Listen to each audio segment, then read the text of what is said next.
Welcome back to Cooking with Frenchie. As you know, cooking and baking made easy.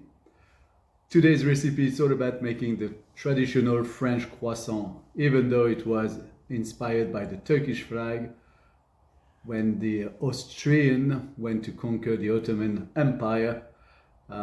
It came back to France with Marie Antoinette. So I'm going to share you in this recipe. I know it's a little bit long, but I'm going to show you a lot of tips to do it step by step at home. Handmade, homemade. Careful of the instruction, careful of the way I do it, and I will put some pointers and talk to you about the quality of the ingredients, which is very important. So stop chatting, let's do it. All right. Here in my bowl mixer, I already put the high protein flour, baker's flour, and the butter. Add a bit of salt, add the sugar, give it a quick mix. And the yeast, don't forget the yeast, that happened to me once. It's not a good time. Mix it as well. We don't want the salt and yeast to be touching each other. So this recipe has a little bit of honey. If you don't have honey on hand, you can use malt syrup if you want, golden syrup if you have. Just give an extra touch of texture and natural sugar. Icy cold water, very important. The reason is we don't want the dough to get too heated as we mix. So depending on your mixer, I don't know what you have at home. If you use a KitchenAid, maybe speed 2 or 3 at the beginning for at least a good 6 minutes. If you have a stronger mixer, you might go speed 3 or 4 and then another 10 minutes at speed 6. Here I'm doing the window panning, a window check. We're looking for no spider web. So if you look here, it's very stretchy. There's no line, there's no spider web style. The dough is ready. So timing is great, but when you have a small mixer and you don't work with a commercial mixer, you must do this test. Your dough won't be as neat and stretchy and slick if you don't do the test. Once your dough is ready, just put some clad wrap on it, plastic protection, flat it all out, and put it in the fridge to rest. So 1 hour in the fridge or 30 minutes in the freezer. Meanwhile, you can prepare your butter. So the butter is very important to consistency. We don't want the butter to be too hard because it's going to break and fragment in the dough. We don't want it too soft because it's just going to be oozing out of the dough. It's going to be very hard. So we want your butter to be at the same consistency of the dough when you're ready, and we want it to be pliable. You're often going to hear that. When your butter is ready and you're ready, you do your little measurement of butter and little measurement of dough. Butter, we like to have it for this recipe between 20 centimeters long and 15 centimeters wide. So we want the dough to be pretty close in measurement to the butter. So this is what we're going to try to work at here. What size? So we try to keep it fairly as a rectangular shape for this one. Like this, we have the same length. We try to have as much dough butter contact. So as you can see, I'm trying to keep that rectangular square shape. I don't want to be too rounded. You have so many techniques you can find here and there, but I think this one works for me. It's a quick and easy way to see if it's gonna fit. It fit perfectly. That's what we call the English folding method, this one. I like to put it in the middle. So it's just to check, always check if I need a little bit more rolling or not. When you do this, make sure you put some flour on your bench. It's very important. You don't want your dough to stick. So be aware of that.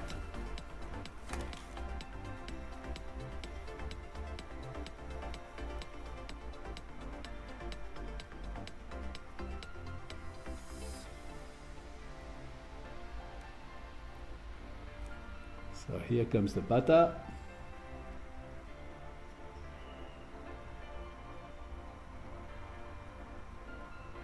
Meanwhile, you can always have a look at my other recipe on my channel. There's many things you can catch, some tips, many things I do, different dough, different pastry, a bit of cooking, and you can always engage with me and ask me what you want to see. I can try to create it, and like this you can have a bit of fun with me, and we can have a chat.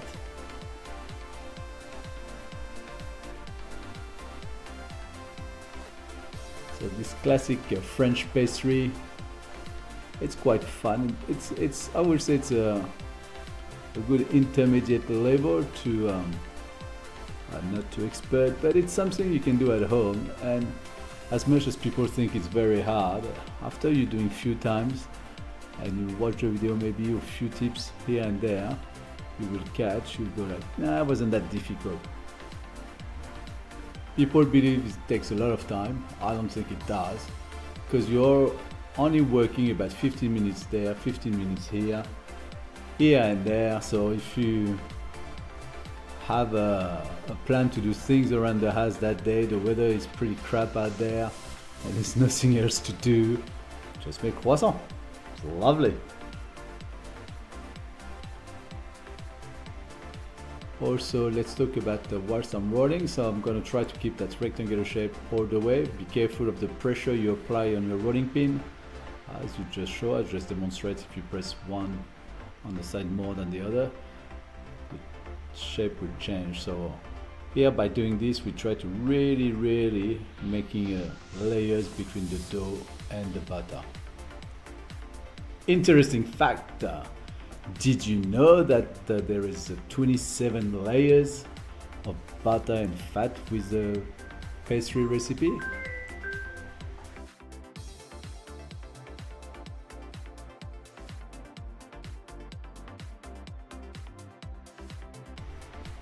Try to keep it rectangular, so I'm going to try to get it to around 60 centimeters long and still my 20 centimeters wide. I'm using my rolling pin for it. When I feel it's ready, it's about here 8 millimeters, 5 to 8 millimeters thick. I'm gonna really trim that edge to be really neat, to show the layers, to have perfect layers. A little tip: trim your hand of the pastry and brush the excess of flour. We want less flour between the layers as possible. Some people like to put the trimming inside the dough. If there is no butter within those trimmings, just get rid of it. If there is no butter, just get rid of it. So you see, we did 1/4. That's what we did. So to help the dough relax, we also give a little incision on both sides of the fold. And as you just saw, I give it a 90 degrees turn. So like this is the way I'm going to roll it out for my next fold. The fold and turn. A lot of recipe or professional recipe you see on YouTube or the Instagram pages, they are using a dough breaker or dough sheeter, which means they do straight away what we call a double fold. I strongly do not recommend to do that when you do it by hand, because as we roll, we stretch the pastry, we stretch the dough, and the dough struggles with the gluten content and become more elastic. The risk is for you that you are going to press harder on the dough, you're going to be frustrated to do a second fold straight away, and you are going to break the layers. The butter is going to be too soft and it's going to move away from the pastry. It's going to start to stick everywhere. You're going to be frustrated. I've been there, I've done it, massive mistake. Just take your time. You put it back under the plastic, you put it back on the tray, you put it back in the fridge, you walk away for a good half an hour, and then you can come back after that. Once you put your pastry out of the fridge for your second fold. Again, place some flour onto your bench and let the dough at room temperature for about 5-10 minutes, just to make sure the butter is not too hard, otherwise it's gonna break or fragment. So speed up the video, but I just really want you to understand the step-by-step approach. And again, I'm gonna go for a length of about 60 centimeters, and I'm keeping my 20 centimeters wide. Keep it rectangular, remove the excess of flour with a brush, and that's what we call the lamination process, really. Up, we got 2 fold. We go. A bit more brushing, and a bit more brushing on top. I don't like excess of flour, and we're gonna cut again. And by now you should start to see some nice layer coming up. Very nice, and I'm gonna give it that turn up 90 degrees. Here we go. So we've got a second fold here. Your ingredients are very, very important. Look at that. You do that one more time and your dough is ready. So between every fold, we're going for the third now, different angle. Between every fold, you raise that dough 30 minutes to 1 hour. That's very important. 10 minutes on the bench to get back the batter to room temperature. Ingredient wise, high protein flour, baker's flour, or strong flour is the same name for the flour. Look at the packet, you need to have something between 11.5 and 13.5% of gluten content into the flour. That's so important, that's what's going to give the stretch and allow the dough to rise without breaking. Very, very important. Your butter, if you can get your hand on some lamination butter specialized for it, 82% of fat, it's the best. If you can't, your butter at home will do the job. It will work. Temperature of the room, be aware of that. Your butter should always be at about 12 to 16 degree temperature as you work it. Look at them layers. If you work in summer and your kitchen is at 28, 30, 35 degree, you are going to struggle. You're going to have to work much faster. The reason being, it's butter has a melting point at 28 degrees Celsius. So be very careful. Yeah, I just separate my dough into 2 because one, I wanted to make the croissant with it, and the other half, I want to do some pain au chocolat, which I might do another little demonstration on it for the people who request it, but it's pretty much the same principle. It's the same principle. The pastry is the same. It's just the way you cut later. So here we're cutting to about 30 centimeters long. Trim again to have a very neat. When you trim, try to use a cutter. You want very, very sharp blade. It's very important. So the length of the croissant here is going to be 30 centimeters, and generally I go between 9 and 10 centimeters of width. So I'm using that little pastry roller. It's a bit easier when you do a lot. Here I'm at home, I'm not at work. So it's always a different concept working handmade, homemade at home. So your lamination is done. Now it's about cutting and shaping the croissant. So sharp blade, cut in the middle. So I cut 10 centimeters, and look at that. I cut my triangle. So that's allow you to have as less trimming or excess of dough than you can't use. Now here you say, what do I do with the trimming? Well, if you're a keen baker, you keep them in your freezer. You can use it for later on as a little ferment for another dough. It's no problem. Or you can use for your brioche. I'm going to make another recipe soon about laminated brioche, and I often use my leftover croissant dough to put inside and give a bit of fermentation. So There's many different school of thought on, do you stretch the croissant, do you not stretch? If you are at 30 centimeters, I'll say don't stress too much.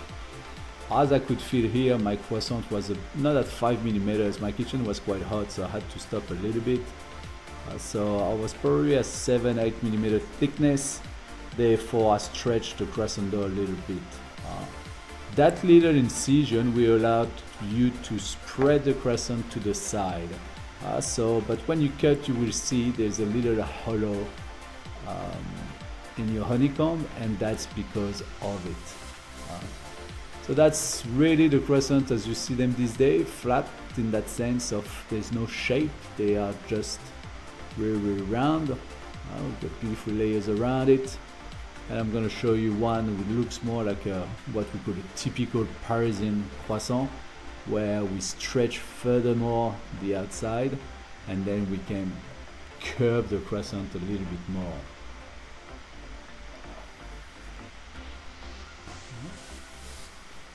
Just like this. That's a normal flat croissant.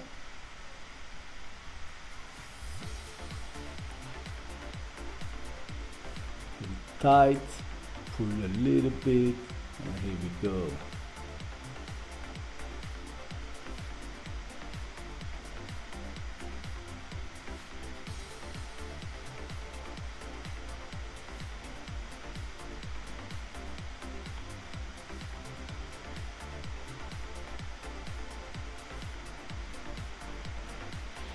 We don't want too much flour when we shape the croissant, so here I'm going to give a really long stretch, as you can see. Tap the tips, try to stick to the table and the bench.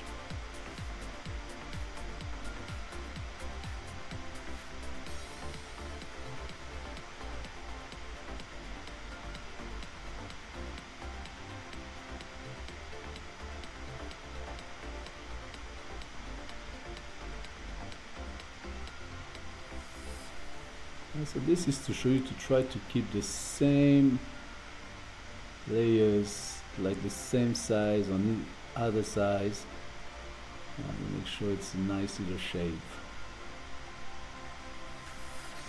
I'm OCD with croissant. I've got an obsessive croissant disorder, people say, but I love it. There's nothing wrong with that. I spend a lot of time working on it. That's to do the round, the half a moon, more like the Parisian style. You see, so I really push to the edge, which makes it pointy in the end. And then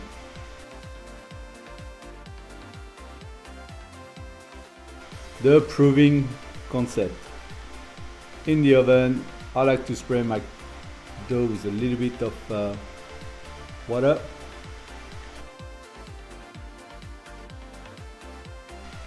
And then I like to put the croissant in that oven with a saucepan in boiling water. Do not put the saucepan under the croissant, the butter will melt and ooze out.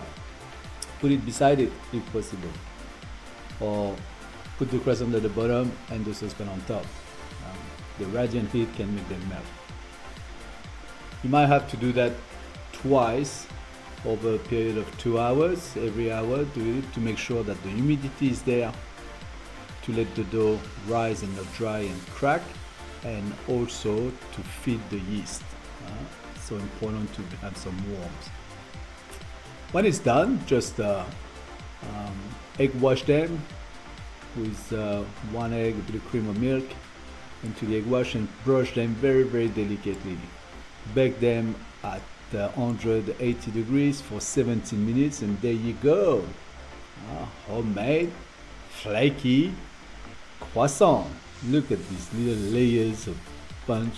You had the smell. They're just amazing. Hope you enjoyed this. Look at that. Hey, so how was it? How did you find it? Please don't hesitate to comment in the show more section. You will find also the full recipe down there with explanation, ingredients I use for this recipe, little pointers. Remember, quality of ingredients is important. Temperature of your ingredients are important. Temperature of your environment, it's so important. As you see here, I use just a machine, a bowl mixer for it, and after that it's all handmade. So you can create nice layers by hand. But be careful, do not compare yourself with other recipes you see on social media, because I can tell you, they're all using a dough sheeter. It's very important to understand that. Do not compare your results, what you do by hand and what you find commercially. First of all, the mechanic action of a dough sheeter or mixers, very important to develop gluten and nice layers, regular layers without too much pressure. Second, your quality of ingredients, high protein flour, it's a must. Quality of the butter, every pastry chef uses at least 82% butter fat content into their butter. So know that, but you can still do a good product, you can still do a fantastic croissant at home. I hope you enjoy it. Check my channel for more recipes, more tips. Some are easy, some are difficult. It's up to you. Just give yourself a challenge, try it. See you next time.